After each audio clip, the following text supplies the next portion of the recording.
La vie qu'on mène ici, t'as pas vu ce qu'elle était, non? T'as pas compris que les hommes qui acceptaient ça méritaient qu'on leur foute la paix? Non, c'est pas assez. Allez, go. On arrive en force, les gars. La vie qu'on mène. C'est la force, les 5-5. Allez, les gars. Merci pour les abonnements. Bientôt j'irai au ciel rejoindre Imkus, le petit Lamine. Regarde la vie qu'on Bonjour à tous et bienvenue sur cet épisode 5 de La vie qu'on mène, le seul et unique podcast de Niris. Donc aujourd'hui, je présente comme d'habitude avec Guillaume. Oui, bonjour à tous. Effectivement, on est ravis de se retrouver pour ce 5e épisode déjà. Comme d'habitude, on sera accompagné de quelques chroniqueurs avec, pour commencer, Romain. Salut à tous. Il nous parlera donc de ses actus scientifiques. On a aussi donc en deuxième chroniqueur Sophie, qui viendra nous parler donc d'une nouvelle série, encore sur Amazon Prime je crois. C'est ça, sponsor officiel. Et on aura aussi Jocelyn, donc qui nous fera les news de la semaine. Salut. Et enfin, du coup, on a un invité qui rend l'épisode un peu spécial pour ce 5e épisode. Donc c'est Monsieur François Meurins, qui est enseignant-chercheur à Oniris. Donc bonjour. Bonjour tout le monde, donc je suis heureux de participer à votre podcast aujourd'hui. On est très heureux de vous avoir. Merci beaucoup, vraiment c'est super. Merci beaucoup. Et on peut commencer directement du coup avec toi Jocelyn pour ces fameuses news de la semaine. Ouais, alors j'ai 3 petites news. La première, ça concerne la plateforme de streaming Twitch, que vous connaissez tous au moins de nom je pense. Donc qui a explosé avec les confinements successifs qu'il y a eu. C'est vraiment le nombre d'utilisateurs grimpe en flèche. On voit même des politiques qui s'y essayent, avec aussi l'arrivée de Samuel Etienne, donc le présentateur de France 3, de Question pour un champion sur France 3 au début de l'année. Et donc voilà, c'est vraiment une plateforme qui explose. Et malheureusement, face à ça, à l'explosion des utilisateurs, il y a aussi des aspects négatifs. Et il y a une recrudescence de comportements haineux et de harcèlement. Et donc Twitch a annoncé qu'ils allaient renforcer leur politique de sanctions contre ces comportements haineux et ce harcèlement. Donc bien sûr, ils peuvent appliquer que des sanctions qui sont limitées, qui sont le bannissement ou la suspension temporaire du compte. Mais ils ont aussi annoncé vouloir faire appel aux forces de l'ordre pour les infractions beaucoup plus graves, comme des menaces de mort, des activités terroristes, voire même l'exploitation sexuelle d'enfants. Donc là, on est quand même sur autre chose que du harcèlement. Et voilà. Mais du coup, ça implique de trouver des preuves irréfutables. Donc ils ont dit que juste des captures d'écran, ça suffirait pas, parce qu'une capture d'écran, ça peut être trop facilement modifié. Mais apparemment, juste les clips, donc qui sont sur Twitch, on peut faire des clips, donc prendre une partie du live et ça fait une vidéo à part. Et ça, apparemment, ça pourra servir de preuve, et dans ce cas-là, ils pourront faire appel aux forces de l'ordre du pays où le streamer réside, pour faire suivre les plaintes qu'il pourrait y avoir. Donc, du coup, ce serait envers le streamer ou vraiment individuel? Alors, je pense que pour tout ce qui est activité terroriste et tout ça, je pense que c'est plutôt des streamers qui font un peu l'apologie ou des trucs comme ça. Bon, par contre, tout ce qui est comportement haineux, harcèlement, les suspensions de compte, ça peut être que ce soit les streamers ou même les utilisateurs, tu peux te faire suspendre par compte. Ouais, je crois qu'ils lancent ça aussi parce qu'il y a eu pas mal de swatting, il y a eu une augmentation du swatting. Donc si vous savez pas, c'est juste des gens qui regardent et en fait qui appellent les flics en disant que vous voulez vous suicider ou alors que vous menacez votre femme, des choses comme ça. Et du coup, le mec est en train de streamer, il se retrouve avec une équipe de flics en FAMAS devant sa porte. Et donc il défonce la porte. Donc en France encore, ça fait, mais c'est quand même beaucoup moins grave qu'aux États-Unis. Aux États-Unis, les flics sont quand même vachement plus sérieux qu'en France. Et il y a déjà eu des morts dues au swatting. Donc voilà, parce qu'il est 3h du matin, le streamer il est dans sa chambre, il peut habiter avec sa compagne, ses parents, etc. Et là, il y a je sais pas comment on appelle le SWAT, donc qui débarque avec les MP4 et qui font pas de quartier, quoi. Donc il y a déjà eu des morts de swatting, donc même en France c'est sévèrement puni maintenant. Il y a eu quelques streamers qui se sont fait swatter et dont les personnes se sont fait retrouver et se sont fait condamner. Je crois que c'était même de la prison ferme. Donc, mais ouais, donc c'est plutôt pas mal, franchement, vu que la fréquentation de Twitch explose, c'est assez logique finalement qu'il y ait des sanctions qui soient adaptées à la popularité. Carrément. Voilà. Donc pour la news suivante, c'est une news écologique. Pareil avec le confinement, on a vu l'explosion des livraisons de restos à domicile, donc avec des Deliveroo, Uber Eats, etc. Et donc ça a donné une idée l'idée a 3 ans, mais là ça commence vraiment à exploser. Donc c'est une association toulousaine qui en 2018 a fait un sondage, et en fait, il y avait 3 tonnes par jour d'emballage jetable qui étaient jetés, rien qu'à Toulouse, par les restaurateurs. Donc c'est quand même assez énorme. Et donc, pour pallier à ça, ils ont eu l'idée de lancer un abonnement. Donc, le restaurateur paye entre 20 et 40 euros par mois. Et en contrepartie, l'association lui fournit des plats en verre. Donc, type, pas Tupperware, mais du coup en verre, avec un couvercle qu'on peut fermer, etc. Il y a une caution de 3 euros pour le client.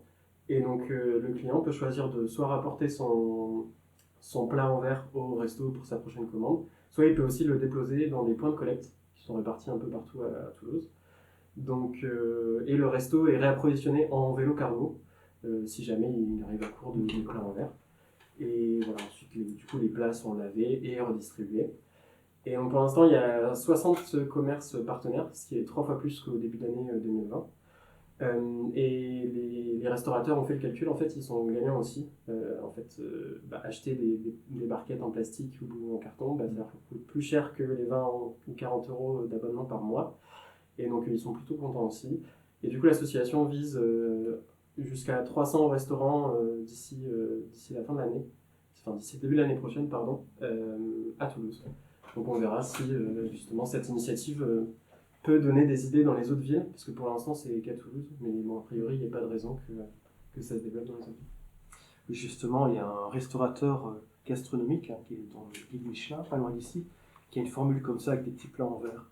Chaque semaine, il fait un menu excellent durant la semaine et durant le week-end aussi. Donc ça permet de manger très très bien dans des beaux petits bocaux comme ça qui sont très pratiques. On peut les mettre au micro-ondes ou au four. Et c'est vraiment sympa.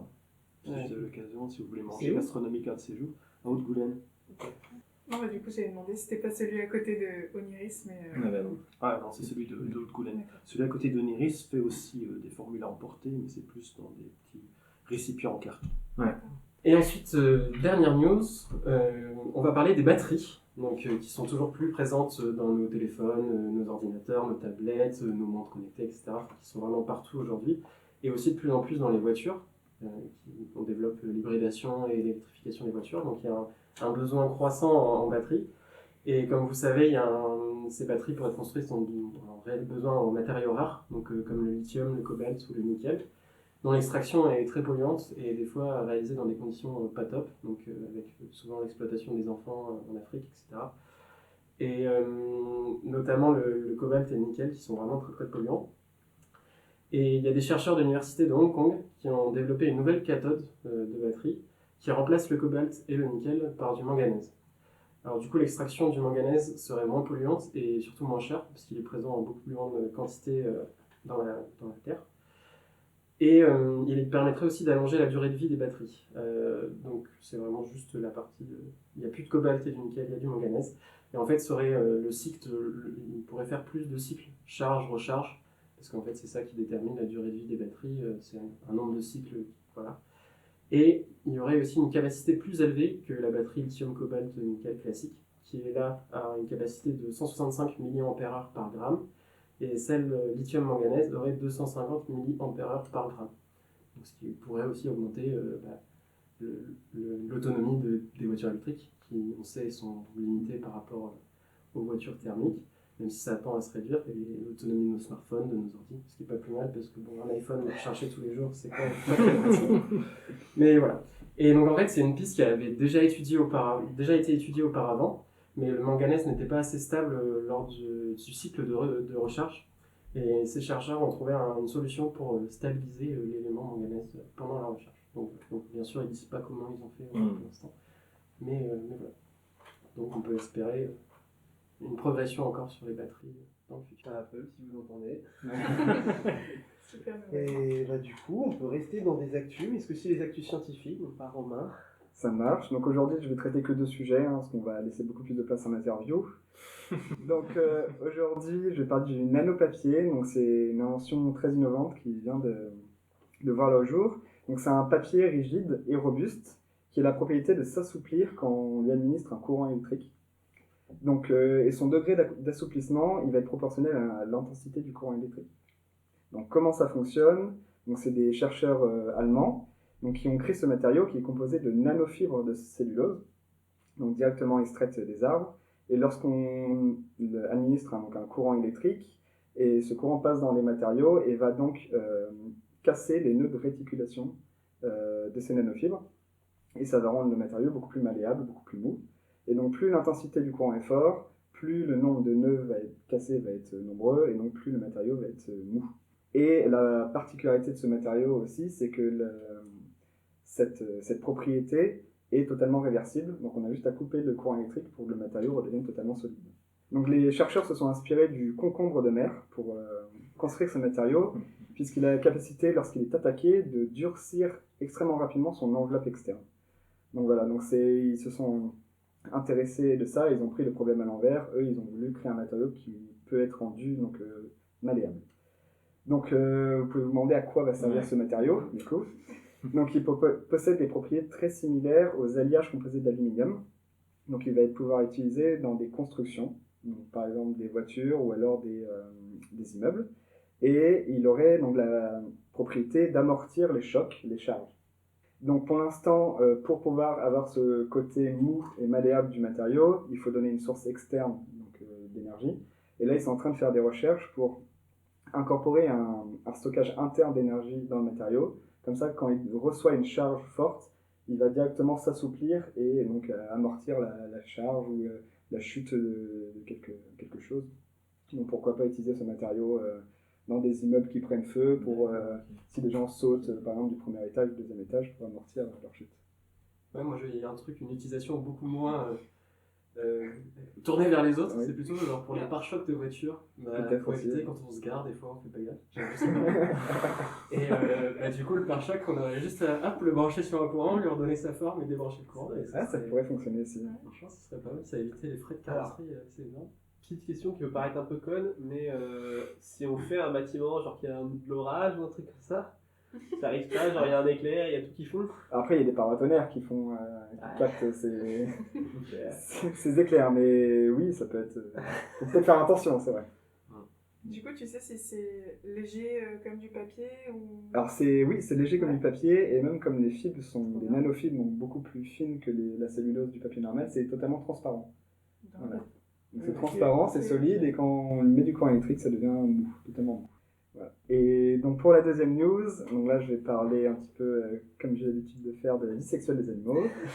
Donc on va parler des punaises de lit, donc Cimex lectularius, pour faire un petit peu plus intelligent. Donc pourquoi des punaises? Eh bien leur accouplement en vaut le détour, puisque pour commencer assez soft, les mâles sont très actifs sexuellement.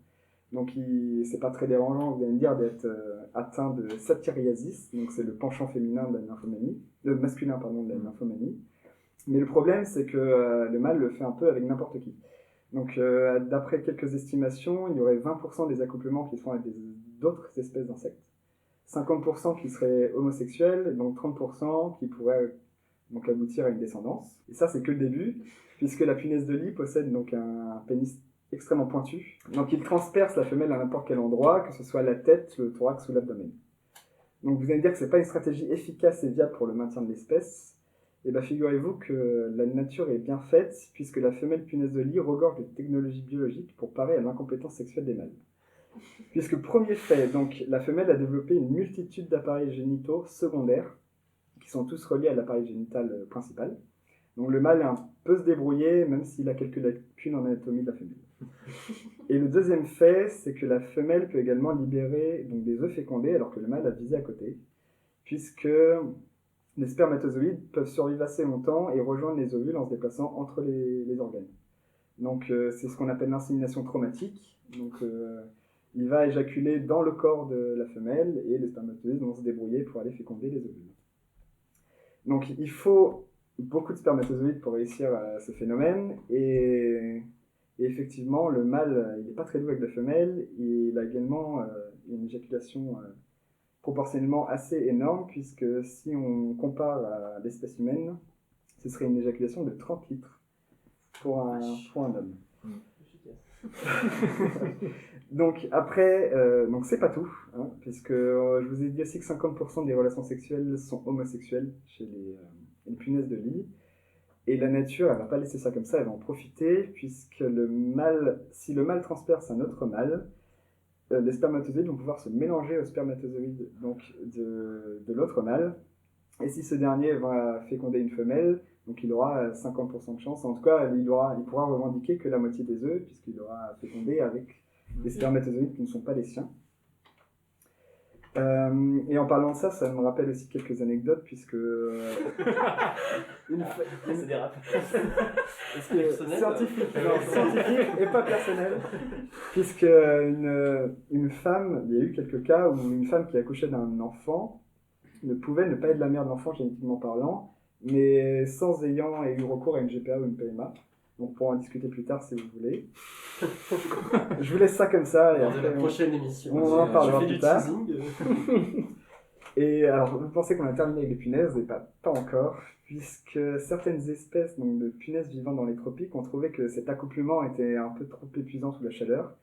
Donc les mâles ont décidé de se servir de leur sexe comme un canon à sperme pour féconder des femelles à distance. Donc les punaises de lit regorgent de particularités au niveau sexuel.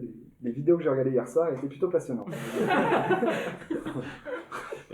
En plus, si je ne m'abuse, ça marche vachement bien parce que les punaises de lit sont en explosion. C'est On ça. les trouve de plus en plus partout.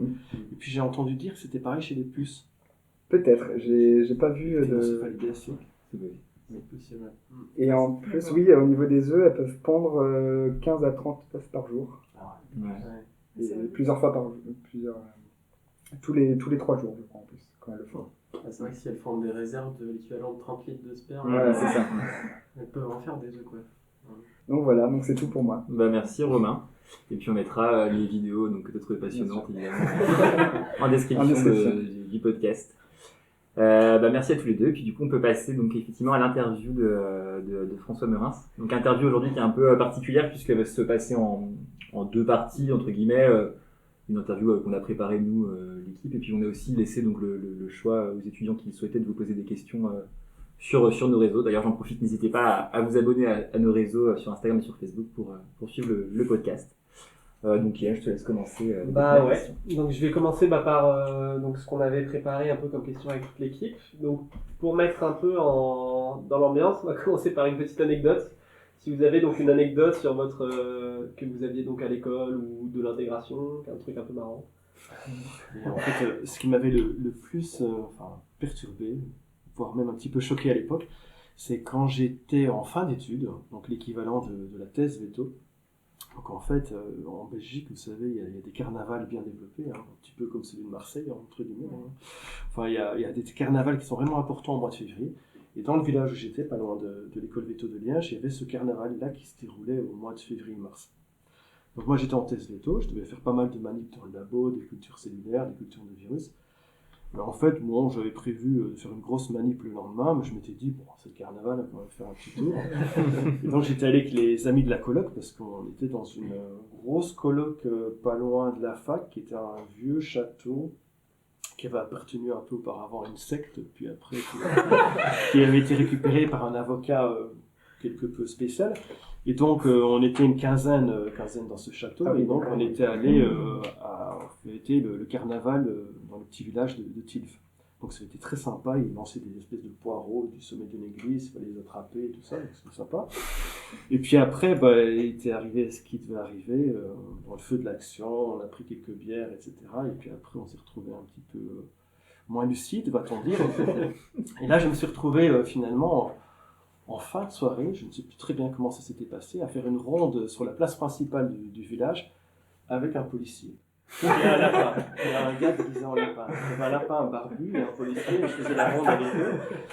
Et on s'est retrouvé à ramener les poubelles du quartier au château.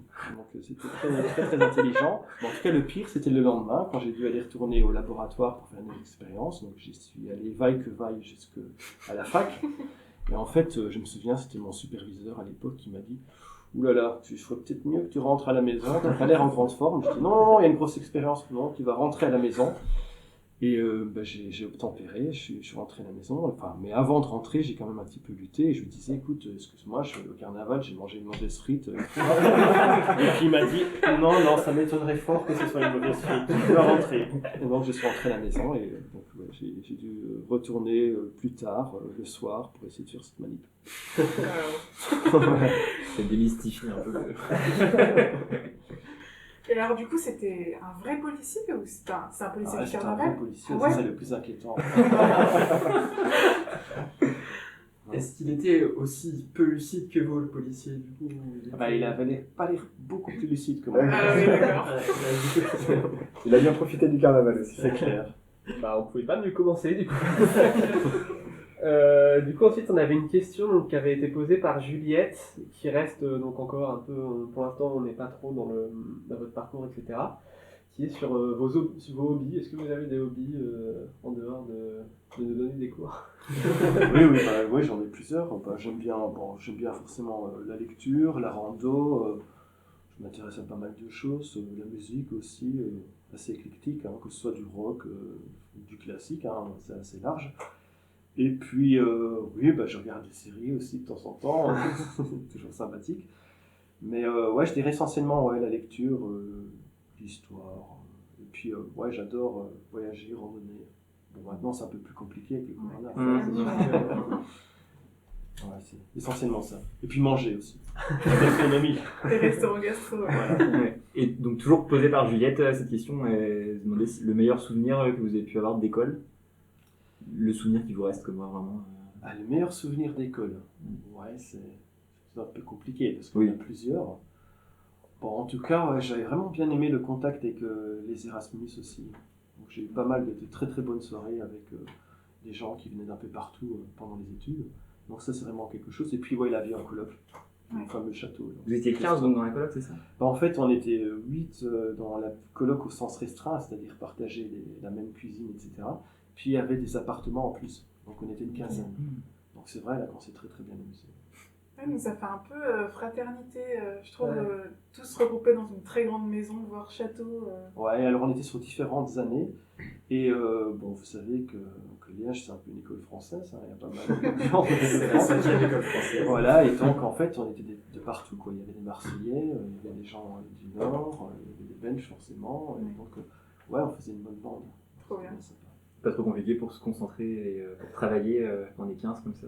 Ah ouais, c'était parfois un petit peu plus compliqué, mais bon, la bonne ambiance faisait que finalement on se sentait bien et qu'on avançait bien. Ouais, c'est super. Et du coup, on va rentrer un peu plus dans votre parcours, vos études et maintenant votre métier. Est-ce que vous pourriez nous faire les grandes lignes de votre parcours et de vos études pour arriver jusqu'à aujourd'hui à professeur et chercheur? Je vais essayer de faire ça comme il faut. Hein. Donc, moi j'avais commencé à Louvain. Je ne sais pas si vous connaissez Louvain-la-Neuve. C'est une petite ville au centre de la Belgique. Et donc il y a une université francophone. Et donc moi j'étais allé là-bas parce que mon père était en fac d'agro là-bas et c'était plus simple. Et donc là j'ai passé 3 ans parce qu'en Belgique on peut faire le début des études à un endroit, mais tout le monde finit au même endroit pour les doctorats, on appelait ça à l'époque. Donc ça se faisait à Liège. Donc j'ai fait les 3 premières années à Louvain-la-Neuve, qui était une ville très sympa, très dynamique parce qu'il n'y a pas de voiture et tout le monde est ensemble dans cette grande ville piétonnière où il y a plein de différents côtes à projets, enfin des colloques à projets, etc. Donc c'est très dynamique. Donc j'ai fait mes 3 premières années d'études là-bas. Et puis après, je suis allé dans la fameuse colloque pour les 3 dernières années d'études à Liège. Donc c'était 6 ans à l'époque, il n'y avait pas de prépa en Belgique, comme vous le savez sans doute. Et puis après ça, finalement, moi j'avais envie de faire ou la médecine interne des petits animaux, ou alors la recherche. Et puis finalement, ça s'est pas mal passé pendant les études, donc j'ai pu faire de la recherche, c'est-à-dire avoir une bourse d'études qui était sympa.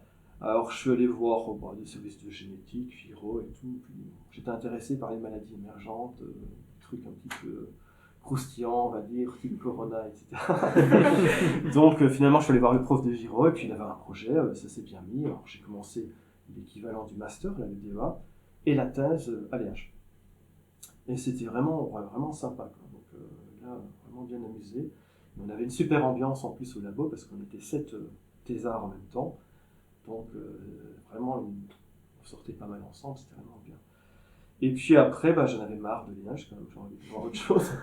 Donc là, j'ai failli aller en Espagne, puis ça s'est pas mis en Espagne, puis c'était le Canada, et comme j'avais une petite attirance pour les grands espaces, hein, comme tout veto, j'étais attiré par la faune sauvage.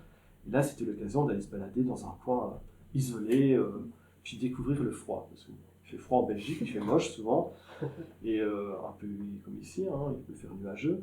Et donc là, je me disais, on va avoir quelque chose de différent. Et j'ai embarqué, c'était avec mon ami de l'époque qui était vétérinaire aussi, on embarquait juste au moment où il y a eu le grand raz-de-marée qu'il y avait eu en Asie. Là, 2004. Ouais, 2004, fin En 2004. Inde. Donc juste après ça, on est parti, on s'est retrouvé à arriver le 29 décembre au Canada, et il faisait moins 25 quand on est arrivé, moins 30. Et donc là, parti pour 2 ans et demi là-bas, à s'habituer. Donc j'étais à l'école veto de Saskatoon, puis le centre de recherche qui était à côté, pour des nouvelles thématiques. Alors je me suis dit, oula, j'ai craqué, ça va pas être possible. Et finalement, ça s'est bien mis, et puis j'ai fait pas mal de rando, où j'ai eu l'occasion de voir les animaux sauvages et tout, c'est vraiment sympa. Et après, Donc, pour là, rejoindre... Du coup, je suis désolé, là Ouais. vous étiez enseignant-chercheur déjà, du coup. Non, là j'étais chercheur à 100%. D'accord, ok. Postdoc. À l'école veto. Voilà, d'accord. donc le VIDO, le centre de recherche qui dépendait de l'école veto. Ok. Et là j'étais 100% recherche. Ok. Et c'était bien. Puis après, la copine de l'époque, elle est rentrée en France parce qu'elle voulait vraiment pratiquer comme veto. Elle en avait marre là-bas parce qu'elle ne pouvait pas pratiquer comme veto au Canada. Hein. Les diplômes ne sont pas équivalents. Et donc, moi j'ai cherché s'il y avait un truc en France. Et puis il y avait un concours pour la fonction publique à l'INRA. J'ai eu le concours. Je suis rentré en France en 2007. Et puis là, on a vécu un moment donné ensemble. Puis finalement, on n'a plus vécu ensemble. Puis donc j'ai passé 5 ans là-bas à faire de la recherche. Et puis finalement, les financements de la recherche en France, c'est pas toujours si bien que ça. J'en avais un peu ras-le-bol. L'ambiance était plutôt bien là-bas, mais bon, j'avais envie de changer d'air. Et puis j'avais un très très bon contact au Canada. Il m'avait d'ailleurs reproposé une fois ou l'autre d'y retourner. Et puis je suis allé voir la directrice de l'époque, qui était notre précédente directrice ici, à l'école. Je lui ai dit, je vais partir, j'ai une possibilité au Canada ou dans le privé. Et puis finalement, je suis allé au Canada. Je suis retourné pour 3 ans, toujours sur un statut de chercheur, mais cette fois-ci en tant que chef, entre guillemets, pour diriger une équipe. Et ça s'est très très bien passé pendant 3 ans. C'est en fait, je suis rentré pour une raison plutôt familiale, parce que j'avais trouvé Fanny s'était retrouvée sur Facebook. Ça avait été une de mes étudiantes avant en fait. Donc voilà, pour des raisons familiales, parce que finalement j'étais bien là-bas, hein, j'avais aucune raison de rentrer spécialement. Et donc je suis revenu. J'avais la possibilité d'aller en Suisse, il fallait rester enfermé dans des laboratoires haute sécurité toute la journée, parce que la cantine était dans le même bâtiment que les laboratoires haute sécurité. Je me suis dit, oulala, 35 douches par jour, et puis se retrouver dans ces labos de sécurité sans pouvoir ouvrir la fenêtre, vous n'avez pas votre téléphone, etc. Bon, je me suis dit, ça c'est un peu moins bien, même si le salaire suisse était le plus attrayant et qu'il y avait des petits chocolats à chaque fois. Ça c'était très bien. Et puis, la Suisse, non. Alors il y avait une possibilité d'aller à Toulouse, à l'INRA. Mais ça m'a un petit peu moins attiré à un moment donné. Et je m'étais engagé à faire le concours sur l'école veto ici, que j'ai eu. Et puis, non, c'est un peu comme la Belgique, hein, il fait plus frais. Après le Canada, ce sera un retour plus en douceur que d'aller dans la chaleur toulousaine. Et donc, je me suis retrouvé à Nantes, où c'était bien sympa. Ça m'a rappelé mes souvenirs d'étudiant, en fait. Hein, c'est ça aussi. Je pense que l'enseignement, c'est une façon de prolonger aussi un peu, en quelque sorte, sa vie d'étudiant, finalement, en voyant ce qu'on a pu être à une époque, et revivre un peu certaines choses au travers des étudiants. Donc c'était bien sympa. Et alors il a fallu tout remonter par contre au niveau recherche, hein, c'était assez fastidieux. Mais ça s'est bien fait, et puis voilà, ça m'amène ici maintenant. Et c'est vrai, depuis 5 ans, l'enseignement en plus de la recherche. Alors, ce qui fait que la recherche, on en fait quand même, on peut en faire moins. Heureusement, c'est qu'en vieillissant, comme on a plus d'expérience, on arrive à compenser le fait qu'on passe moins de temps dans le labo. Mais ça permet de voyager, quoi. C'est ça qui est bien avec cet aspect du métier vétérinaire. Vous avez précisé que du coup, pour rentrer à l'IRIS, vous avez passé un concours, c'est ça? Ouais, c'est ça. C'était quoi en fait Le concours, c'est un concours de prof, parce que souvent les concours qu'il y a dans les écoles veto, c'est des concours de maître de conférence. C'est généralement à ce stade-là de la carrière que l'on rentre. Donc c'est pas fréquent qu'il y ait des concours de profs ouverts à l'extérieur. Et donc le concours, ça consiste à se présenter devant un jury de 4-5 personnes, après avoir envoyé un dossier. Et puis on présente ce qu'on a fait, puis son projet d'enseignement et son projet de recherche. Et puis suite à ça, il vous donne un sujet à développer pendant 24 heures et faire une leçon publique le lendemain. Et donc c'était ça le concours. D'accord. Je pense qu'on était 3 candidats, je sais plus, tout dans le genre. Donc ça, c'était il y a 10 ans, c'est ça? Ça, c'était il y a 6 ans, 6 ans. maintenant. Ouais, Ouais, 6 ans. Et moi, je suis sorti, en fait, j'étais de la promotion 2000. Vous pouvez peut-être nous donner l'intitulé de la leçon publique que vous avez dû faire pour nous donner un peu je une sais idée. plus trop. Vous savez. Je crois que c'était la réponse antivirale, antibactérienne. Parce que en général, ouais. D'accord. Est-ce que toi, tu te souviens de tes sujets d'oraux du concours VT? Ouais. Ah ouais, tu t'en souviens? Ouais. Ah mais je m'en souviens plus. Ok. Et qu'est-ce qui vous a fait, vous nous avez un peu dit, mais qu'est-ce qui vous a fait vraiment pencher la balance entre plutôt clinicien et la recherche en fait, parce que vous discutez qu'au début. Ouais, ça, en fait, c'est des circonstances. C'est pas grand-chose, hein. Ça jouait vraiment pas grand-chose. Parce que j'avais un pote ou l'autre qui en fait, justement, eux, plutôt la médecine interne et vraiment la pratique, dans un cadre académique, hein, quand même. Ce qui a fait ça, c'est, je dirais, ouais, c'est peut-être en fait, en Belgique, on avait des systèmes de bourses pour la recherche qui étaient assez compétitifs. Et quand on avait eu des bons résultats pendant les études, on pouvait les avoir. C'est des bourses qui payaient un petit peu mieux et qui étaient sympas, quoi. Et vraiment bien reconnues. Et donc, moi, j'ai eu l'occasion on m'a dit, ouais, tu devrais postuler une bourse comme ça. J'avais un prof qui me le disait aussi. Et puis après, je suis allé le voir et j'ai eu la bourse. C'est simplement pour ça, c'est parce que le timing faisait que j'avais la bourse, je savais déjà en dernière année que j'allais pouvoir travailler dans ce labo-là. Et donc, finalement, j'ai pas creusé plus l'option clinique. Vous avez jamais eu de regret de pas toucher, de pas avoir cet aspect pratique vraiment qu'on peut avoir en étant vétérinaire? Je pense qu'on l'a toujours un petit peu quand même. Ouais. Ouais. Enfin, parce que c'est vrai quand on voit, quand on a l'occasion après de suivre une chirurgie, hein, bon, c'est vrai que j'ai fait un peu de chirurgie expérimentale par la suite. Eh bien, c'est vrai que le côté un petit peu plus manuel, on se dit, ah, ce serait sympa. Et puis, l'ambiance hôpital, clinique, ça a quand même des agréments aussi. On se rappelle ses gardes, etc. Donc, ouais, c'est vrai qu'à des moments, je me suis dit, ouais, ça aurait pu être sympa. Et en plus, ce qui est bien dans l'aspect clinique, c'est qu'on peut faire de la recherche aussi et avoir une activité médicale. Et c'est plus ce genre de clinique que j'aurais sans doute fait.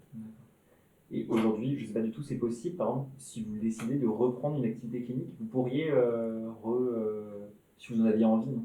Ouais, tout est toujours possible. Ouais. On peut toujours tout faire. Ouais. Dans tous les sens, c'est toujours possible. Tant qu'on a la santé, ça va. Et pratiquement, ouais, je pourrais. Maintenant, est-ce que ce serait intéressant ou, ou intelligent, entre guillemets? Bon, oui, si j'en avais le besoin, je pense que ce serait intelligent de le faire.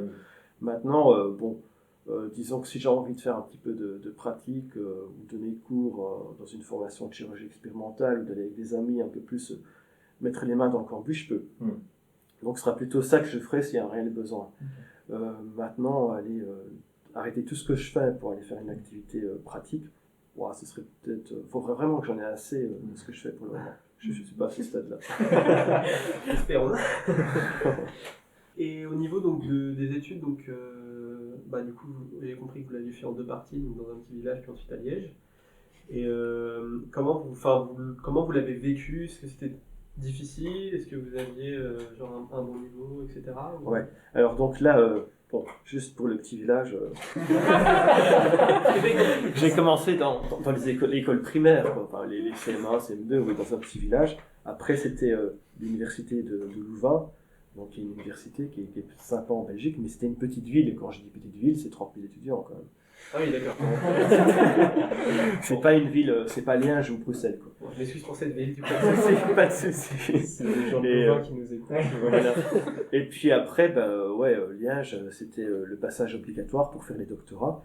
Et je dois dire que le passage s'est bien passé parce que Louvain, l'université catholique de Louvain, c'est une vieille université qui était parfois même encore peut-être plus organisée. Et alors, ce qui était sympa, c'est que le début des études, en fait, la première année, elle était commune avec les médecins et les pharmaciens. Donc, on avait vraiment une formation commune. J'ai gardé des contacts avec des amis de là-bas. Et on avait cours avec des profs qui venaient de fac de médecine, de fac d'agro, des profs vétérinaires.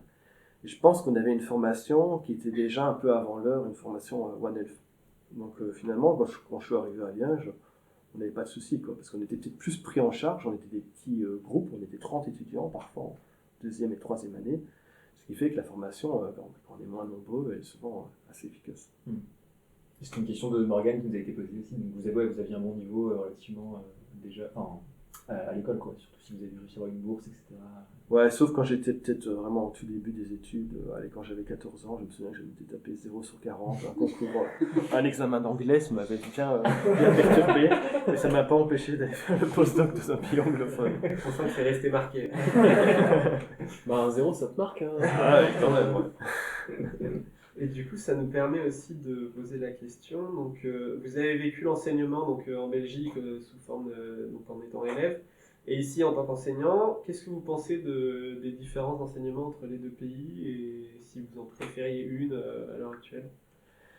J'aime bien aimer les deux. Maintenant, j'ai l'impression que c'est plus... Il y a un contact plus étroit peut-être avec l'étudiant ici, dans la mesure où il y a des TD, donc tu as des petits effectifs. Et ça, je pense que c'est réellement un plus. Parce que moi, quand j'étais étudiant, alors je ne sais pas comment ça a évolué ces dernières années à Liège, mais quand j'étais étudiant, c'était des cours en amphi, et puis après, c'était les cliniques. Alors, ce qui était très bien à Liège, par contre, et qui a un peu disparu, je ne sais pas si ça existait ici ou pas à une époque, c'est qu'à Liège, quand on était dans les 3 dernières années, on avait des groupes cliniques. Et donc, on avait en gros un praticien, c'était la dernière année, qui était avec un plumas et un plumeau, je ne sais plus comment ça s'appelait exactement. Et donc, en fait, on circulait en clinique entre la dernière année, l'avant-dernière année et puis le 4e. Et donc, ça permettait de transmettre le savoir et on passait d'une clinique à l'autre. Alors ça, c'était vraiment un truc sympa, mais ça a disparu, je pense, parce qu'ils sont devenus trop nombreux. Donc ça, c'était l'avantage qu'il y avait à Liège.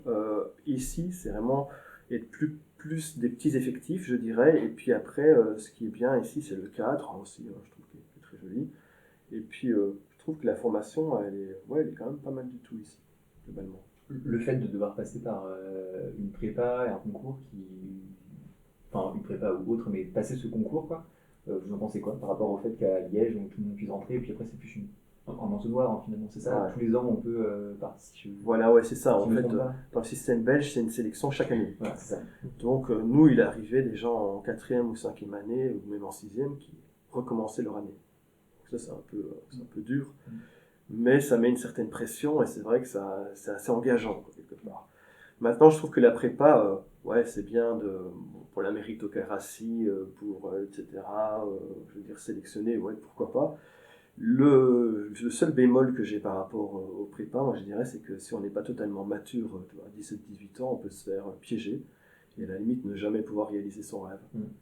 Et moi j'ai l'impression, je me trompe peut-être, mais je pense que si j'étais passé par un système prépa, ça aurait été moins favorable qu'un système année par année. Parce que plus je progressais, plus ça allait bien, quoi.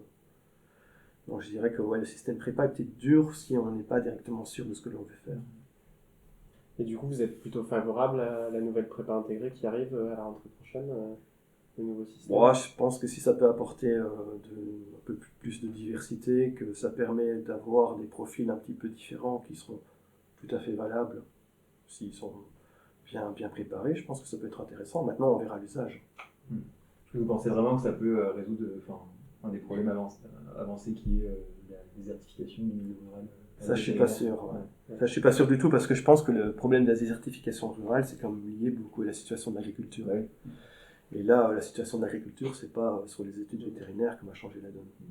Ouais, je pense aussi que c'est plus un problème d'attractivité des territoires finalement que, voilà, que de profil. Ouais, exactement. Quand on voit la situation du monde agricole, c'est compliqué, quoi. Ouais. Et alors pourquoi, d'après vous, je ne sais pas si vous avez une idée, mais pourquoi ils veulent changer ce système justement de prépa et essayer de trouver toujours pourquoi ils ont fait en place cette prépa intégrée? Je pense que ça va pour avoir plus de diversité, essentiellement. Ouais, d'accord. D'origine, de parcours. C'est surtout par rapport à ça. Ouais. Okay. On va changer un peu de sujet. On s'était posé la question aussi, pourquoi vous avez... en fait, vous nous l'avez un peu dit, mais pourquoi plutôt le domaine public dans la recherche et pas partir dans le privé Bonne question. Je pense que niveau salaire, le privé doit être un peu plus avantageux. Ça n'a pas grand-chose à voir. Alors en plus, moi quand j'étais à Liège, il y en a beaucoup des gens de mon groupe, du labo que j'étais, qui ont fini dans le privé à des très très bons postes, parfois chez GSK, c'est GlaxoSmithKline, notamment en Belgique. Il y en a un qui a fini directeur de la R&D, Monde, donc c'est quand même significatif. Et donc c'est clair qu'ils ont des salaires très très très différents. Bon, maintenant, moi, j'ai eu des possibilités dans le privé, hein, 2 fois, essentiellement. Une première fois, c'était quand j'étais au Canada en postdoc. Pour mon retour, j'avais la possibilité d'aller à l'INRA, où je suis allé, ou chez Méréal. Alors, je ne suis pas allé chez Méréal à l'époque. Pourquoi ? Parce que j'avais en tête l'idée de retourner un jour au Canada. Et je me disais que l'académique publique, ne fût-ce que par la publication, etc., me fournirait peut-être plus d'occasions de retourner au Canada. Ce qui s'est avéré être le cas. Et donc, je ne suis pas allé chez Méréal, mais c'était une situation tout à fait attrayante. Hein. Et puis après, j'ai eu une autre possibilité en 2012. Là, quand je suis retourné au Canada, on m'offrait quelque chose chez GSK, en Belgique. Et c'est vrai que vous avez des niveaux de salaire qui sont incomparables, voiture de fonction, carte de carburant internationale, patati, patata, avec un super environnement pour faire de la recherche. Pourquoi je n'y suis pas allé ? Je pense que j'aime bien certains aspects de la recherche académique. Et puis, je disais peut-être pour une liberté à l'époque, et puis je ne me sentais pas prêt à franchir le pas à ce moment-là. Maintenant, peut-être qu'en vieillissant, ce serait différent si j'avais une opportunité, mais là, actuellement, à ce moment-là, en tout cas, c'était pas le bon moment, je pense, tout simplement. Mais c'est vrai que c'était attrayant. Ouais. Et du coup, donc pour rester dans la recherche, actuellement à peu près, sur quoi est-ce que vous travaillez et comment Oniris vous permet de mener à bien vos recherches à l'école ? Déjà, Oniris, oui, il y a une unité de recherche qui est la mienne, qui est celle, en fait, BioEpar, où j'anime une équipe. Et c'est une unité mixte INRA, école vétérinaire. Donc en fait, il y a l'INRA qui nous sert aussi un petit peu de cadre, et puis l'école vétérinaire qui nous offre aussi un certain soutien, ne fût-ce que les locaux, et un soutien administratif pour une certaine gestion de projets de recherche, par exemple. Donc moi, mon sujet de recherche, essentiellement, c'est les co-infections respiratoires. Donc tout ce qui est sphère respiratoire dans l'espèce porcine et un petit peu dans l'espèce bovine. Alors pourquoi des animaux de production ? Parce que c'est l'INRA. Donc l'INRA s'intéresse aux animaux de production. Ce qui fait que la plupart des grosses unités de recherche que vous avez dans les écoles vétérinaires sont plutôt sur les animaux de production. Pas parce qu'on ne s'intéresse pas aux petits animaux, mais parce que nos instituts, ce sont leur mission, plutôt les animaux de production. Et donc, j'ai continué un peu dans une thématique que j'avais commencé au Canada. J'ai fait un peu moins de biomédical, parce qu'avant, je faisais beaucoup de biomédical. Et donc, vraiment, tout ce qui était co-infection respiratoire avec des virus de porc, influenza, PRRS, voilà quoi. Et c'est un sujet qui m'intéresse. En plus, c'est un peu dans l'actualité. Voilà, quoi. À ce niveau-là, maintenant que du coup vous avez donc votre équipe de recherche et votre unité, est-ce que vous avez toujours, comme au début en tout cas, une grande partie recherche en tant que telle, donc dans les labos, etc. Ou est-ce que c'est plus donc gérer, je sais pas, par exemple les expériences, etc. Donc, ça c'est un peu l'évolution de la carrière scientifique, en tout cas dans nos pays. On est beaucoup, enfin mon stade, on n'est plus beaucoup dans le labo, hein, pour ainsi dire, plus du tout. Alors j'ai été dans le labo un peu à nouveau quand je suis revenu ici, ne fût-ce que pour lancer la machine, parce qu'il n'y a pas du tout d'équipe d'immunoviraux sur l'école. Donc là, il a fallu relancer vraiment une thématique. J'ai dû aller à la paillasse, maniper. C'était sympa, moi, j'aime bien faire un peu de labo, et je pense que c'est même pour ça aussi qu'on fait le métier, en général. Et donc là, maintenant, c'est beaucoup plus administratif, beaucoup d'expertise aussi. Ne fût-ce que pour l'ANSES, des journaux scientifiques, relire les articles des autres scientifiques dans le monde, les évaluer, etc. Donc là, ça fait un travail fort différent qui est parfois un petit peu trop bureau à mon goût, c'est vrai. Mais c'est une évolution fréquente et en plus en France, je dirais que c'est une évolution encore plus marquée ces dernières années parce que vous savez que le papier, la bureaucratie n'est pas quelque chose qui va en s'amenuisant, malheureusement. Donc on a tendance à pas mal faire des demandes de fonds, etc. Okay. On se demandait comment ça se passe entre entre les chercheurs au niveau ambiance. Est-ce qu'il peut y avoir de la concurrence parfois entre certaines unités de recherche Sur l'école ? Non, même en fait, dans le monde où je me rends pas trop compte combien de personnes travaillent sur un peu les mêmes thématiques que vous. Mais est-ce que c'est parfois un peu la course à celui qui trouvera en premier telle chose ou pas ? Ou alors au contraire, il y a vraiment une entraide Tout dépend en fait du niveau d'importance du sujet, je dirais quelque part. Si c'est un sujet très très chaud, là, généralement, la compétition devient vite assez ardue. Typiquement, pour les vaccins, par exemple, Voilà, le coronavirus, je veux dire, le vaccin ARN contre le corona, ou quand on est sur un sujet qui est nobilisable, la compétition peut être assez violente. D'accord. Maintenant, quand on est sur un sujet plus de niche, Mhm. ce qui est généralement le cas de la majorité des chercheurs, là, c'est un peu moins de compétition. Moi, dans mon domaine, donc vraiment immunologie vétérinaire, c'est plus ça qui me caractérise. Donc, je suis dans l'espèce porcine. J'en connais des gens, il y a des gens qui sont très très performants en Autriche, en Suisse, en Belgique. Et généralement, on les connaît. Alors, je dis pas qu'on n'est pas parfois un petit peu en concurrence, mais en général, on a plus tendance à collaborer et on a même des bonnes relations avec beaucoup d'entre eux. Et donc là, ouais, c'est plutôt bon enfant. Mais je pense que quand le sujet devient vraiment chaud, il faut quand même un peu se méfier. Ça se matérialise comment, en fait, la concurrence, quand vous dites que c'est chaud, ça peut être... Ben, la concurrence, ça pourrait être quelqu'un qui vous soutire un petit peu les verres du nez, Ouais. Et qui publie finalement plus vite que vous, des choses en genre, quoi. C'est vrai que moi, du coup, j'ai un oncle un peu éloigné qui bosse à Oxford, qui est chercheur aussi, et qui a bossé sur le gène, un des gènes responsables du cancer du sein, en partie. Et eux, du coup, ils étaient vraiment dans des concurrences très très fortes où tu avais énormément de documents confidentiels. Et puis vers la fin, parce qu'ils ont fini par trouver, vers la fin, ils rentraient plus chez eux. C'était vraiment, ils étaient tous enfermés dans les labos. C'était vraiment quelque chose d'assez impressionnant. Ouais, ça m'étonne pas, hein. C'est vrai que quand le sujet est chaud, ça peut vraiment être compliqué. Et là, il faut se méfier et il peut y avoir des coups bas. Ça, c'est sûr. Ouais. Mais pour moi, personnellement, je ne l'ai pas vécu beaucoup. Parce que j'étais plus sur des sujets de niche. Ok.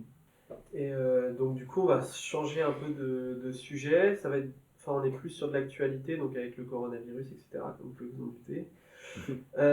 La première question qu'on avait pour vous, donc c'était en ce moment, on voit qu'on a un peu une perte de confiance envers les scientifiques, les chercheurs et les infos qui sont données notamment dans les médias. Est-ce que, donc, déjà, comment vous le vivez? Est-ce que vous le ressentez donc, à votre échelle ou pas du tout? Ça vous passe un peu au-dessus comme vous êtes en vétérinaire et du coup, rien à voir avec le coronavirus? Enfin, qu'est-ce que vous en pensez de cette méfiance? Ouais, non, on le ressent quand même un petit peu. Et en plus, je m'étais un peu exposé en faisant une fois ou l'autre des articles en français par rapport à ces thématiques. Donc j'ai pu voir, j'ai parfois eu des réponses un petit peu particulières. Maintenant, je pense que la France a une situation aussi assez marquée par rapport à ça. Déjà, le statut de chercheur, je l'avais bien vécu quand je suis allé au Canada et même un petit peu en Belgique. La relation au chercheur est différente. Déjà en France, un chercheur, c'est un fonctionnaire. Donc tu es assimilé à l'État, assimilé à tout ce qui peut être bien ou moins bien chez un fonctionnaire. Quand on est au Canada, par exemple, le chercheur, c'est beaucoup plus perçu comme étant un métier high-tech et finalement attractif. Alors en plus, la relation vaccin en France est très très mauvaise, et ça fait déjà plusieurs années que c'est le cas, et bon, sans doute à rapprocher de scandales du passé, comme le scandale du sang contaminé, etc.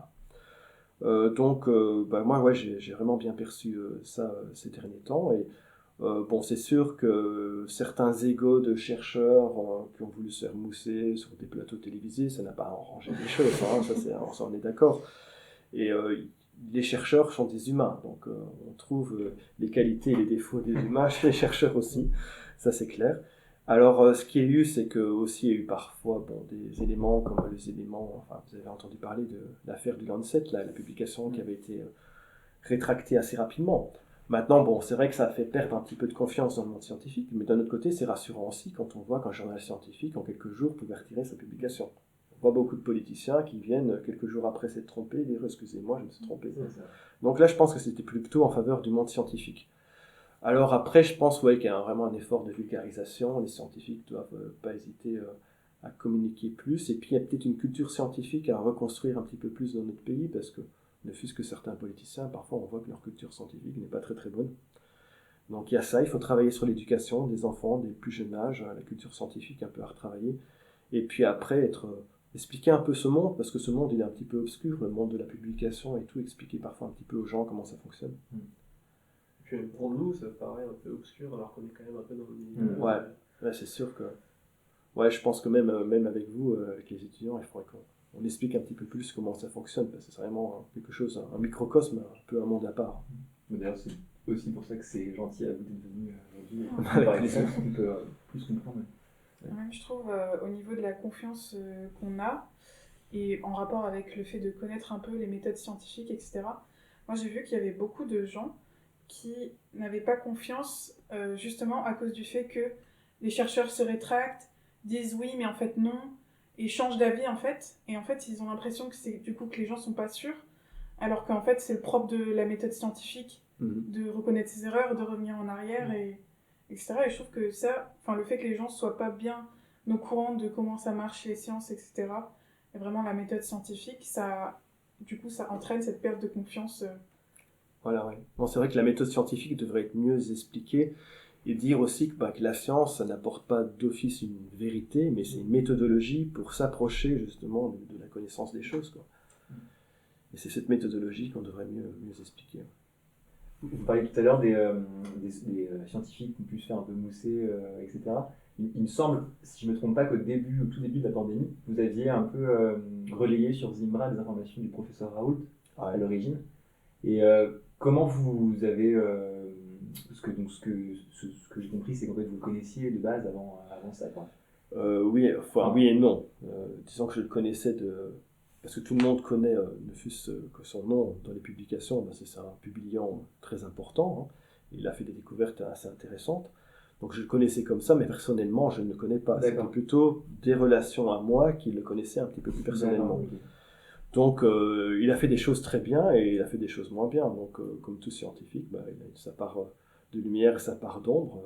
Donc, vous n'avez pas d'explication pourquoi il a pu comme ça se mettre en avant? Je pense, en fait, moi ce que je pense, c'est que beaucoup de scientifiques, quand on a le succès et qu'on devient un petit peu plus vieux, c'est parfois pas toujours facile à gérer. Mais ça, c'est pas uniquement les scientifiques, hein, c'est aussi dans toutes les professions. Et ça peut être difficile, justement, quand on a une certaine autorité, de pouvoir gérer ça au fur et à mesure. Et ça explique sans doute ses hauts et ses bas.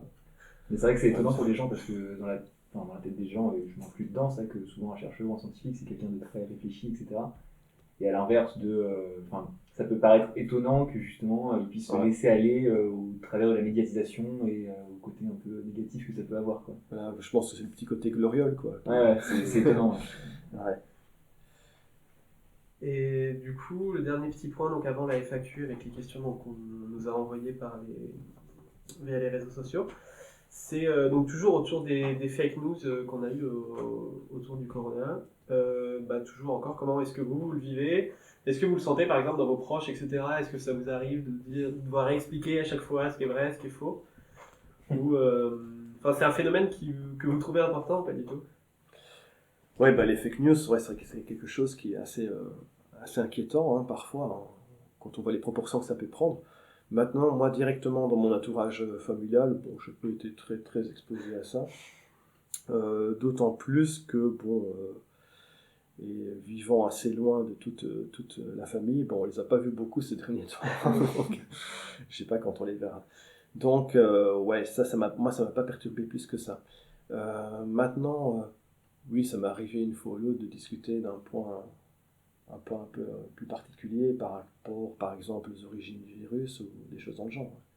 C'était pas un peu rageant ou énervant de voir que sur la télé, tout le monde se découvrait un métier caché de virologue ou d'épidémiologiste? Ouais, ça je pense que c'est...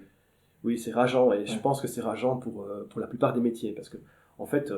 quand on regarde en tant que virologiste, à un moment donné, une émission grand public qui parle virologie, on repère pas mal de choses approximatives. Mais je pense que c'est la même chose pour le spécialiste en aéronautique qui voit une émission grand public sur les avions, ou le boulanger qui voit une émission sur la boulangerie. Donc c'est vrai qu'on a chacun nos spécialités, et ici, la virologie a parfois été un peu malmenée, hein, c'est sûr. Maintenant, d'un autre côté, maintenant il y a des notions aussi de virologie qui sont beaucoup plus... acquises par un certain nombre de personnes, ce qui n'était pas du tout le cas avant. Donc il y a du positif et du négatif, ça c'est sûr. Donc effectivement, on va rester encore dans le thème forcément du Covid, puisque c'est l'actualité, et puis parce que vous avez aussi pas mal communiqué par rapport à ça, notamment avec la page Facebook que vous avez pu créer, et puis qui nous a tous servi, tous éclairé sur plein de points qui étaient un peu obscurs. Et du coup, donc Morgane, dans les commentaires, se demandait quel rôle en fait vous avez joué, vous, dans la crise du Covid. Et est-ce que vous auriez voulu plus en faire, en tant que chercheur et professeur à l'UNIRIS? Oui, j'aurais voulu plus en faire, ça c'est sûr. Et c'est un peu pour ça que j'avais créé la page aussi, et que je m'étais amusé à écrire différents articles, parce que justement, ça m'énervait de pouvoir rien faire, quoi.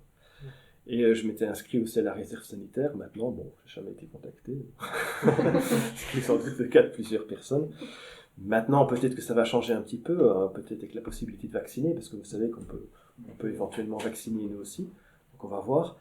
Et en fait, ouais, c'était assez agaçant, et d'autant plus agaçant qu'en fait, je voyais mes camarades, mes amis des études en Belgique, qui sont en recherche, qui eux pouvaient directement travailler sur le sujet. Parce que l'organisation de la recherche est différente en Belgique et en France. Et donc là, changer de thématique du jour au lendemain, c'est plus possible, ils sont plus flexibles. Et donc c'est vrai que c'était un peu rageant de voir que nous, nos labos étaient fermés et qu'on ne pouvait pas. Donc c'est pour ça que j'ai vraiment envie de faire quelque chose. Dans la même thème, c'est Nicolas qui demandait est-ce que vous pensez qu'à l'avenir, les vétérinaires seront plus sollicités parce que, effectivement, parce que comme effectivement là on en vient, puisque les vétérinaires vont pouvoir vacciner, etc. Et donc est-ce que ils seront plus sollicités, et toujours avec ce principe de One Health, est-ce que ça va plus rentrer en compte ou... Je pense qu'ils le seront un peu plus. Alors est-ce que ce sera satisfaisant ou pas? Ça c'est une bonne question et l'avenir nous le dira. Mais je pense qu'il y a quand même un certain nombre de choses qui ont été acquises. Et en tout cas, on a entendu parler du vétérinaire qui est dans le conseil scientifique. On a vu que le député d'Ombreval était bien actif, et d'autres vétérinaires qui essaient de faire un peu bouger les choses. Donc je pense qu'on a acquis quand même, on s'est fait un petit peu plus entendre. Maintenant, oui, il y a encore du chemin. Il y a encore du chemin, et je pense que dans certains pays, c'est un petit peu plus avancé que nous. Néanmoins, on peut avoir aussi de l'espoir par l'évolution de la médecine des petits animaux. On voit que c'est quand même de plus en plus sophistiqué. Et je pense que les vétérinaires vont être de plus en plus amenés à faire des actes médicaux vraiment très très techniques, très très pointus. Et ça devrait l'aider aussi. Or, peut-être qu'il y a un travail à faire au niveau de la formation aussi. Peut-être plus de ponts. Moi, c'est un peu pour revenir sur le sujet One Health. J'ai l'impression, donc c'est pour regrouper les médecins, la médecine humaine, la médecine vétérinaire et les agronomes. J'ai l'impression qu'il n'y a que les vétérinaires qui en parlent. Je ne sais pas si vous avez le même c'est exactement ça, et c'est ce qu'on dit dans plusieurs pays. C'est que le One Health est vraiment porté par les vétérinaires et beaucoup moins par les médecins humains. Les agronomes, c'est un peu une situation intermédiaire, on va dire.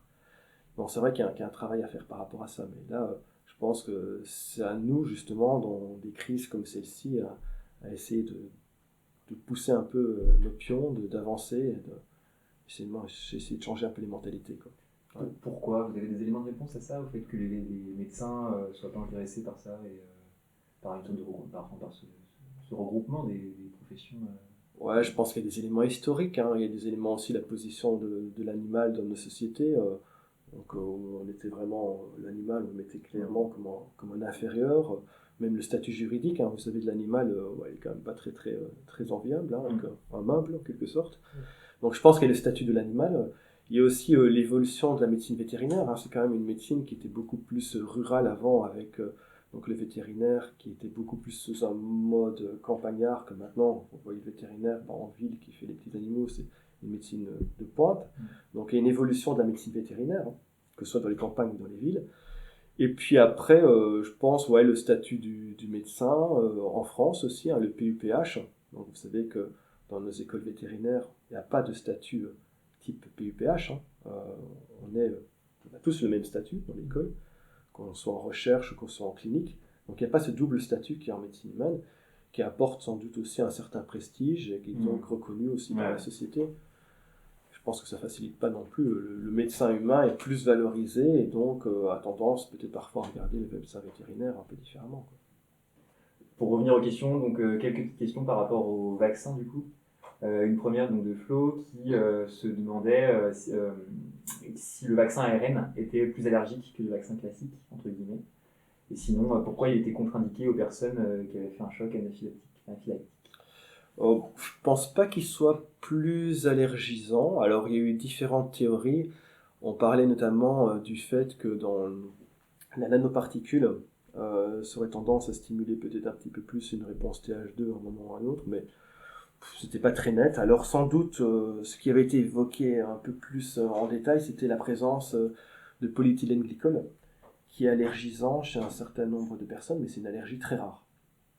Très très rare. Maintenant, vous savez que le moindre risque ou le moindre effet secondaire sur un vaccin il est tout de suite mis sous les feux de l'actualité. Donc pour moi, les vaccins ARN ne sont pas spécialement plus allergisants. D'ailleurs, les chiffres qu'on avait vus par rapport à d'autres vaccins, il n'y avait rien de non plus tellement clair, à mon sens. J'avais pas l'impression que ce soit vraiment évident. Alors je pense qu'ils ont pris des précautions, comme on prend souvent avec beaucoup de médicaments. Et du coup, toujours pour le vaccin, on avait Solène qui demandait pourquoi est-ce que les vaccins à ARN représentent le futur de la vaccination. C'est ce qu'on a beaucoup entendu dans les médias. Et existait-il avant donc ceux qu'on a développés pour la Covid-19 ? Les vaccins ARN n'existaient pas avant sur le marché, ni en humaine, ni en vétérinaire. Et donc par contre, il y avait quelques vaccins ADN qui étaient déjà commercialisés en médecine vétérinaire. Par contre, si on creuse un petit peu plus, maintenant en recherche, il y avait des vaccins ARN et des vaccins ADN depuis plusieurs années qui étaient testés avec des résultats assez encourageants parfois. Et c'était d'ailleurs un congrès en 2017, je me souviens justement d'un directeur de chez GSK qui disait que pour lui c'était l'avenir en 2017 et qu'il voulait faire des plateformes de vaccins ARN. C'est vraiment quelque chose d'avenir, pourquoi ? Parce que quand vous avez une séquence d'ARN, modifier un petit peu la séquence et l'adapter en fonction, par exemple, dans le cadre du corona, des nouveaux variants, c'est beaucoup plus rapide. Vous changez la séquence, au niveau du processus industriel, c'est beaucoup moins lourd que d'aller réextraire un antigène ou recultiver un virus, etc. Donc c'est plus flexible, c'est plus rapide. Et puis après, quand on voit les résultats maintenant actuellement avec les vaccins ARN qui ont été mis sur le marché, c'est des résultats très très bons. En termes de protection contre tous les variants, en termes de durée de protection, c'est quand même ceux-là qui offrent les meilleurs résultats. Vous avez parlé donc effectivement des variants et du fait que le vaccin pouvait s'adapter. Il y a Mathilde qui se posait la question, parce qu'apparemment donc, un professeur de Méris en aurait parlé en cours, du fait que vacciner tout le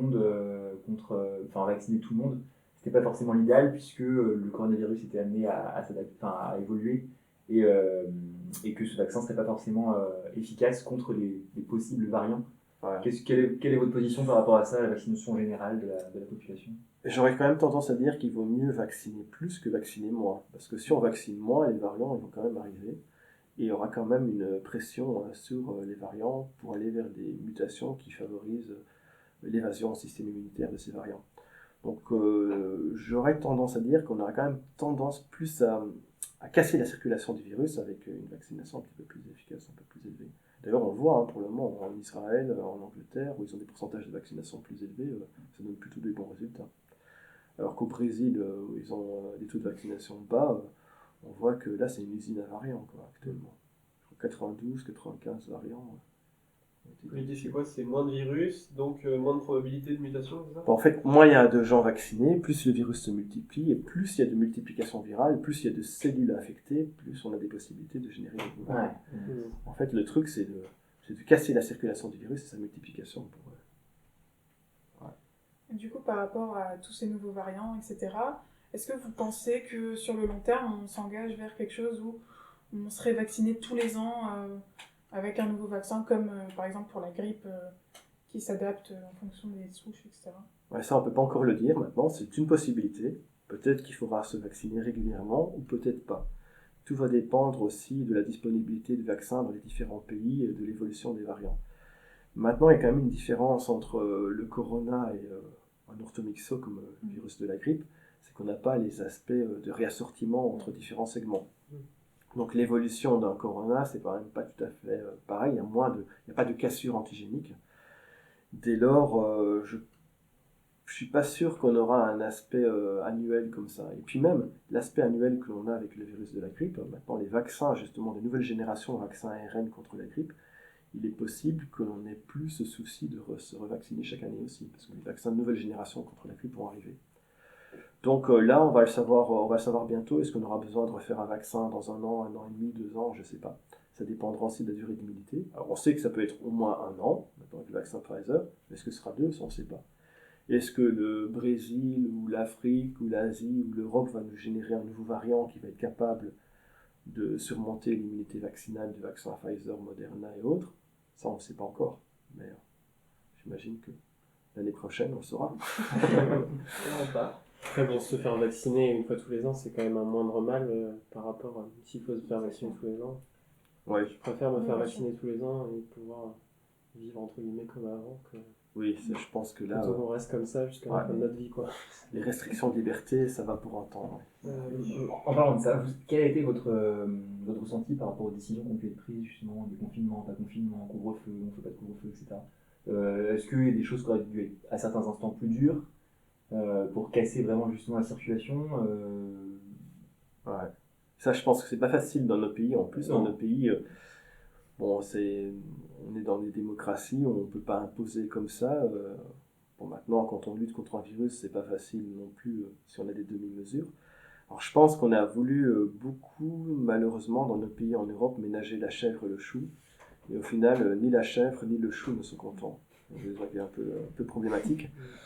Et on a sans doute changé un peu trop souvent de stratégie pour que ce soit réellement efficace et pour qu'il y ait vraiment une adhésion des populations. Me semble-t-il, les pays d'Asie se sont pas mal débrouillés parce qu'ils n'ont pas laissé beaucoup le virus s'installer, en tout cas quand je parle de la Corée du Sud ou du Japon. Et nous, à partir du moment où le virus était bien présent sur tout le territoire, après, c'est difficile à les tracer, isoler. C'est plus tellement d'actualité. Et les confinements, c'est pas tellement satisfaisant non plus. Donc là, on fait comme on peut avec la situation, comme elle a évolué. Mais je pense qu'initialement, si on avait fait plus attention, par exemple, à vraiment travailler sur l'arrivée des gens des pays, des zones à risque, on aurait peut-être plus dû faire attention à ces personnes-là qu'on l'a fait, quoi. J'ai une autre question par rapport à ça. C'est vrai que je me suis interrogé parce que nous, on voit dans nos études que pour des maladies réglementées, etc., quand on la découvre, il y a un protocole qui est très clair dans le milieu vétérinaire. Et bon, là, effectivement, on est sur une maladie qui était nouvelle. Mais comment ça se fait qu'en fait, il n'y avait pas de plan prévu, même par l'OMS Est-ce que vous pensez que du coup, maintenant, il y en aura, quoi? Parce que c'est vrai que ça a été assez étonnant quand même comment on a un peu bafouillé et on s'est dit qu'est-ce qu'on fait, chacun fait le truc dans son coin. Mais en fait, il y avait des plans, mais plus pour des virus agressifs du type Ebola. Et donc là, il y avait certains plans par rapport à ces virus. Je pense que là, on s'est fait piéger aussi avec ce virus, c'était les asymptomatiques. Qu'on a clairement sous-estimé au début. Vous vous souvenez, quand on parlait de la contamine l'année passée, des gens dans la station de ski, on avait l'impression qu'on identifie bien tout le monde, et puis pas de signe clinique, bon, à la limite, ça allait, etc. Et puis on s'est rendu compte, en fait, que les gens qu'on identifiait au début, c'était que le sommet de l'iceberg. Voire même que le virus serait arrivé un petit peu plus tôt qu'on l'imagine. Je pense qu'on s'est fait assez bien avoir par les asymptomatiques. Et que, donc il y avait probablement un petit manque de savoir au départ, qui a diminué au fur et à mesure. Et là, le virus, en gros, il était vraiment dans la mauvaise zone. Pas assez agressif pour qu'on prenne des mesures très strictes, très fortes d'emblée, comme on l'avait fait avec le premier SRAS, ou on le ferait avec un Ebola. Et pas assez faible pour qu'on puisse laisser couler. Ouais, c'est ça. On est dans la sale zone. D'accord. Okay. Pour revenir aux questions du coup, qui nous ont été posées par les étudiants, c'était Ludovic qui voulait revenir un peu sur le port du masque à l'extérieur. Qu'est-ce que vous en pensez? Est-ce que c'est quelque chose qui reste utile? Est-ce que vraiment il y a un risque de propagation du virus à l'extérieur? Ouais, alors tout dépend de ce qu'on appelle un risque. Je pense que si vous êtes à 2 mètres de quelqu'un avec un gros vent et que vous toussez, éternuez, et que vous libérez plein de particules de virus, et que le vent ramène des virus sur la face de la personne derrière, éventuellement on peut être contaminé à l'extérieur. Mais pour moi la probabilité reste fort faible à l'extérieur. Et je suspecte ce genre de mesure d'être lié au fait qu'on veut éviter les grands rassemblements à l'extérieur avec des gens qui seraient vraiment à proximité les uns des autres, de type concert en plein air ou des choses dans le genre. Mais sinon, dans une vie normale en plein air, quand on marche dehors, le risque pour moi est quasiment insignifiant. Même si on a pu montrer qu'il y avait un caractère transmission aérogène avec ce virus, c'est vraiment à proximité de quelqu'un qui a une grosse charge virale, oui, on peut avoir un petit risque. Dans 9 cas sur 10, le masque, me semble-t-il, n'est pas extrêmement important à l'extérieur. Est-ce que justement cette charge virale, vous savez si elle est liée à l'intensité des symptômes? Ou il y a des gens qui peuvent être asymptomatiques, avoir une forte charge? Voilà, il semblerait, d'après des études que j'avais pu voir, que même des gens qui étaient assez peu symptomatiques, voire asymptomatiques, peuvent avoir une charge virale conséquente. Maintenant, on manque aussi un peu d'informations sur quelle charge virale pour infecter. On ne sait pas toujours très clairement ça non plus. Puis il y a le fond génétique, puis après l'état de santé général et tout ça qui intervient. D'accord. Et on avait du coup une autre question donc, de Flo qui avait déjà posé une question tout à l'heure et qui est donc ici, donc quel est votre point de vue personnel concernant les origines du Covid? Vous en avez parlé en plus tout à l'heure. Donc est-ce qu'il s'agit réellement d'une zoonose qui a été qui est simplement passée à l'homme comme on en connaît d'autres, ou alors qu'est-ce que vous pensez de l'hypothèse du virus qui soit échappé dans la peau de Wuhan?